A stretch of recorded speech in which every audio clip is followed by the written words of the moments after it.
বরিশালের বাবুগঞ্জে বাংলাদেশ সেনাবাহিনীর গ্রীষ্মকালীন প্রশিক্ষণ মহড়া পরিদর্শন করেছেন প্রধানমন্ত্রী তারেক রহমান। 13 জুলাই বেলা 11:30টার দিকে উপজেলার পূর্ব রহমতপুর এলাকায় আয়োজিত এই মহড়ায় উপস্থিত হয়ে তিনি সেনাবাহিনীর বিভিন্ন কৌশলগত অনুশীলন ঘুরে দেখেন।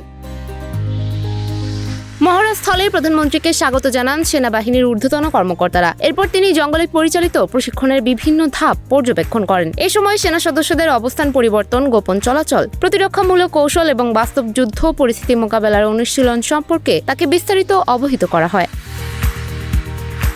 পরিদর্শনের এক পর্যায়ে প্রধানমন্ত্রী আধুনিক অ্যান্টি ড্রোন মাল্টি ব্যারেল প্রতিরক্ষা ব্যবস্থার কার্যক্রম প্রত্যক্ষ করেন। দায়িত্বপ্রাপ্ত কর্মকর্তারা তাকে ড্রোন শনাক্তকরণ, প্রতিরোধ ব্যবস্থা এবং আধুনিক যুদ্ধক্ষেত্রে এ প্রযুক্তির গুরুত্ব তুলে ধরেন। প্রধানমন্ত্রী প্রশিক্ষণরত সেনা সদস্যদের সঙ্গে কথা বলেন এবং তাদের দায়িত্ব পালনের অভিজ্ঞতা সম্পর্কে জানতে চান। তিনি সদস্যদের মনোবল, শৃঙ্খলা ও পেশাদারিত্বের প্রশংসা করেন। পরে সেনা সদস্যদের সঙ্গে মাটিতে বসে যুদ্ধক্ষেত্রের পরিবেশে প্রস্তুত করা খাবারও গ্রহণ করেন।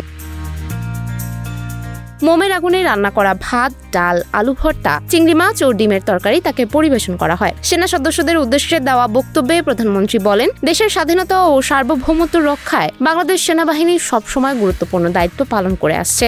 দুর্যোগ, জাতীয় সংকট এবং আইন শৃঙ্খলা পরিস্থিতিতে বাহিনীর পেশাদার ভূমিকা জনগণের আস্থা আরও সুদৃঢ় করেছে। তিনি বলেন, আধুনিক বিশ্বের চ্যালেঞ্জ মোকাবেলায় সেনাবাহিনীকে প্রযুক্তি নির্ভর ও দক্ষ বাহিনী হিসেবে গড়ে তুলতে প্রশিক্ষণ এবং সক্ষমতা বৃদ্ধির বিকল্প নেই। এক্ষেত্রে সরকারের পক্ষ থেকে প্রয়োজনীয় সব ধরনের সহায়তা অব্যাহত থাকবে।